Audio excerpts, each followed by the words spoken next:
DN academy में आपका स्वागत है।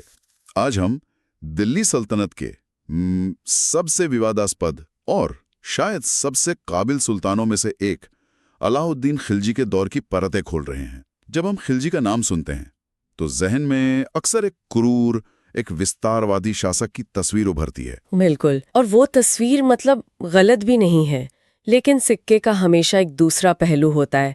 अलाउद्दीन खिलजी सिर्फ एक विजेता नहीं था, वो एक ऐसा प्रशासक था जिसके सुधार अपने जमाने से कई आगे थे।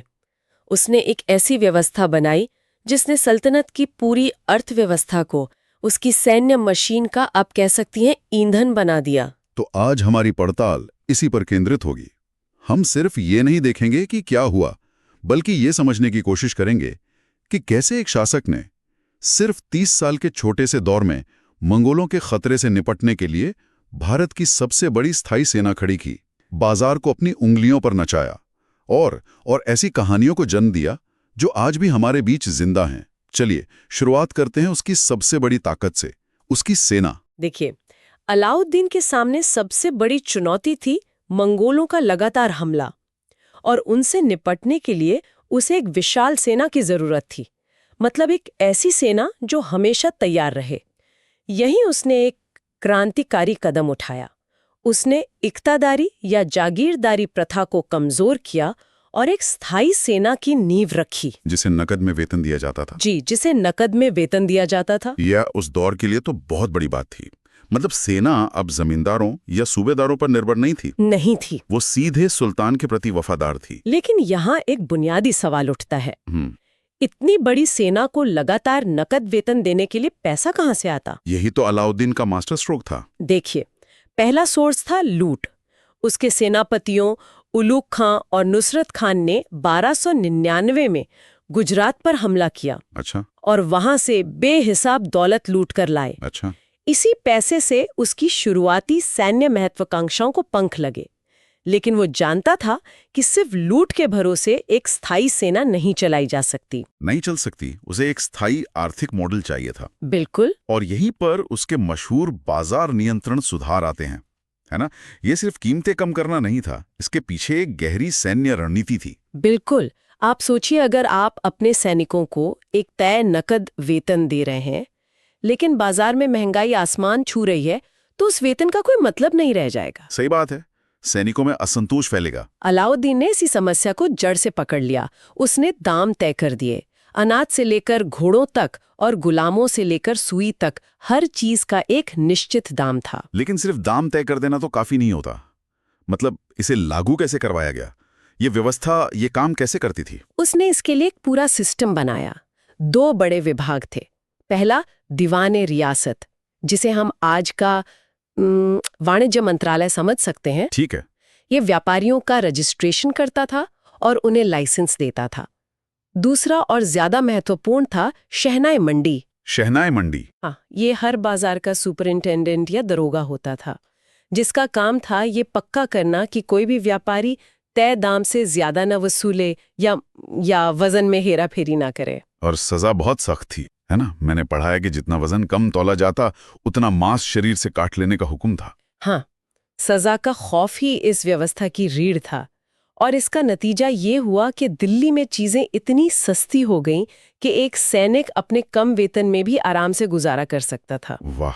ये सल्तनत की पूरी अर्थव्यवस्था को अपनी सैन्य महत्वाकांक्षाओं के लिए इस्तेमाल करने का एक जबरदस्त प्रयास था। लेकिन क्या इस बात में भी सच्चाई है कि इन सुधारों का एक और मकसद था?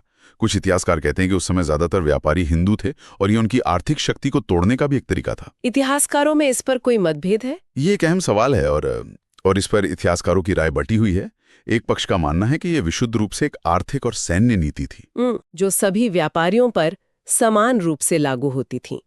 इसका मुख्य लक्ष्य सेना को बनाए रखना था।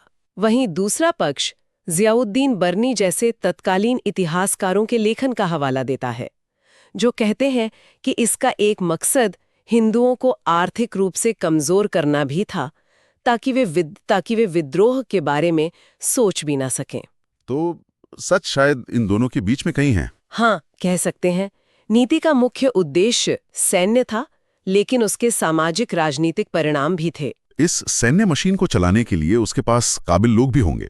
हमने उलूग खान और नुसरत खान का जिक्र किया, लेकिन उसके सबसे बड़े सेनापति कौन थे? अलाउद्दीन के पास बेहतरीन सेनापतियों की एक टीम थी। जफर खान को तो मंगोलों का काल कहा जाता था। मंगोलों का काल? हाँ, वो इतना खूंखार था कि मंगोल भी उसके नाम से डरते थे। लेकिन जो नाम अलाउद्दीन के साथ सबसे ज्यादा जोड़ा जाता है वो है मलिक काफूर। मलिक काफूर 1000 दिनारी, एक गुलाम से सल्तनत के सबसे शक्तिशाली सेनापति बनने तक का सफर। ये कहानी उस दौर की सामाजिक व्यवस्था के बारे में क्या बताती है? ये दिखाती है कि दिल्ली सल्तनत में कम से कम सैन्य मामलों में काबिलियत और वफादारी की अहमियत जन्म से ज्यादा हो सकती थी। मलिक काफूर को गुजरात अभियान के दौरान 1000 दिनार में खरीदा गया था। अच्छा, इसलिए उसे 1000 दिनारी कहते हैं। जी, वो एक किन्नर था, लेकिन उसकी सैन्य प्रतिभा और अलाउद्दीन के प्रति उसकी अटूट वफादारी ने उसे उस मुकाम पर पहुंचाया जहां बड़े बड़े अमीर और खानदान के लोग भी नहीं पहुंच सके। और अलाउद्दीन ने उसे सबसे मुश्किल काम सौंपा। कौन सा? दक्षिण भारत की विजय। हाँ, और काफूर ने वो कर दिखाया जो उससे पहले कोई नहीं कर पाया था। वो देवगिरी के यादवों से लेकर वारंगल के काकती और मदुरै के पांड्यों तक एक के बाद एक राज्यों को हराता चला गया। सोच कर ही अजीब लगता है। एक मिनट के लिए सोचिए, उस जमाने में बिना आधुनिक तकनीक के दिल्ली से निकलकर हजारों किलोमीटर दूर दक्षिण के छोर तक पहुंचना और जीतना, ये लॉजिस्टिक्स और सैन्य रणनीति के लिहाज से लगभग असंभव लगता है। बिल्कुल। और इसी अभियान से कोहिनूर हीरे की कहानी भी जुड़ती है। तो क्या ये कहना सही होगा कि कोहिनूर का दिल्ली पहुंचना सिर्फ एक हीरे का सफर नहीं था, बल्कि दक्षिण पर उत्तर की राजनीतिक सत्ता स्थापित होने का एक प्रतीक था? बिल्कुल सही। 1309 में जब मलिक काफूर ने वारंगल के राजा प्रताप रुद्रदेव को हराया, तो संधि के तहत राजा ने कोहिनूर हीरा उसे सौंप दिया। ये पहली बार था कि ये हीरा दक्षिण से उत्तर आया। अच्छा। ये सिर्फ एक हीरा नहीं था, ये दक्षिण के शासकों द्वारा दिल्ली की सल्तनत की अधीनता स्वीकार करने का एक जीता जागता सबूत था। और वहां से मिली दौलत ने? हाँ, वहां से मिली अपार दौलत ने अलाउद्दीन की सल्तनत को और भी मजबूत कर दिया। इन ठोस सैन्य जीतों की बात हो रही है तो हम उस एक अभियान को कैसे भूल सकते हैं जो आज इतिहास से ज्यादा लोक कथाओं और कला का हिस्सा बन गया है, चित्तौड़ की घेराबंदी। हाँ, और यहाँ जरूरी है कि हम इतिहास और कल्पना के बीच की रेखा को समझें। चित्तौड़ की कहानी का जो रुख हम सब जानते हैं, उसका मुख्य स्रोत है मलिक मोहम्मद जायसी की रचना पद्मावत। पद्मावत, जो इस घटना के लगभग 200 साल बाद 1540 में लिखी गई थी। यह एक ऐतिहासिक दस्तावेज से ज्यादा एक सूफी प्रेम महाकाव्य है। तो कहानी ये है कि अलाउद्दीन चित्तौड़ की रानी पद्मावती की सुंदरता के बारे में सुनकर उन्हें पाने के लिए जुनूनी हो जाता है और 1303 में किले पर हमला कर देता है। जी, जायसी के अनुसार कई महीनों की घेराबंदी के बाद जब भी अलाउद्दीन किला नहीं जीत पाया तो उसने छल का सहारा लिया। उसने राजा रतन सिंह को दोस्ती का झांसा देकर अपने शिविर में बुला लिया और उन्हें बंदी बना लिया। हाँ, बंदी बना लिया। फिर उसने संदेश भिजवाया कि राजा की रिहाई तभी होगी जब रानी पद्मावती दिल्ली आएंगी। यहीं पर गौरा और बादल की बहादुरी की कहानी आती है। मतलब ये तो पूरी तरह से एक मनोवैज्ञानिक चाल थी। सैन्य बल से ज्यादा धोखे और सम्मान की लड़ाई। ये तो किसी जासूसी कहानी जैसा लगता है। बिल्कुल। रानी ने अपने 2 सबसे वीर सरदारों गौरा और बादल से मदद मांगी। एक योजना बनाई गई।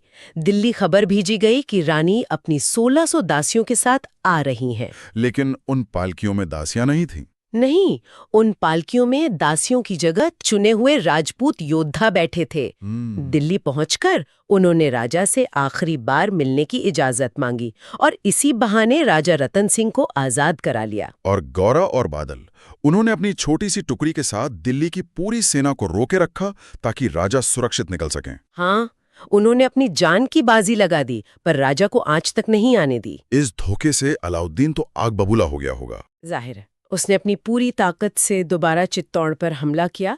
जब राजपूतों को लगा कि वे दिल्ली की विशाल सेना का सामना नहीं कर पाएंगे, तो किले के अंदर महिलाओं ने रानी पद्मावती के नेतृत्व में जौहर किया। और पुरुष केसरिया बाना पहनकर लड़ते लड़ते मारे गए। ये एक ऐसी कहानी है जिसने सदियों से लोगों को प्रेरित भी किया है और विवादों में भी रही है। ये दिलचस्प है कि अलाउद्दीन की देवगिरी या वारंगल की जीत, जो ऐतिहासिक रूप से शायद ज्यादा महत्वपूर्ण थीं, वो आम लोगों की याद में इतनी नहीं बसी जितनी चित्तौड़ की ये गाथा। इसकी वजह शायद कहानी का भावनात्मक पहलू है। सम्मान, बलिदान और प्रतिरोध। हाँ, सम्मान, बलिदान और प्रतिरोध की गाथा। ये इतिहास से ज्यादा लोक स्मृति का हिस्सा बन गई है।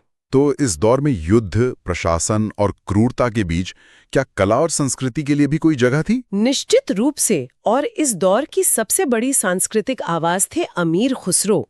वो सिर्फ अलाउद्दीन के दरबारी कवि नहीं थे, वो एक जीनियस थे। एक कवि, संगीतकार, विद्वान और सूफी संत। सब कुछ। उन्हें तोताए हिंद यानी भारत की आवाज कहा जाता था। उनका योगदान क्या था? उन्हें इतना महत्वपूर्ण क्यों माना जाता है? अमीर खुसरो ने 7 सुल्तानों का दौर देखा। उन्हें खड़ी बोली, जो आज की हिंदी और उर्दू का आधार है, उसका जनक माना जाता है। अच्छा। कव्वाली को जो रूप आज हम देखते हैं वो उन्हीं की देन है।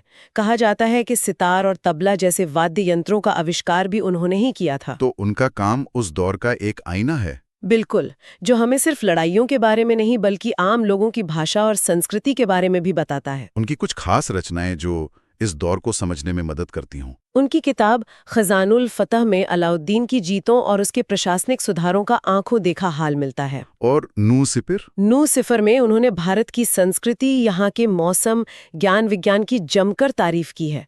उन्होंने ही पहली बार कश्मीर को धरती का स्वर्ग कहा था। वाह।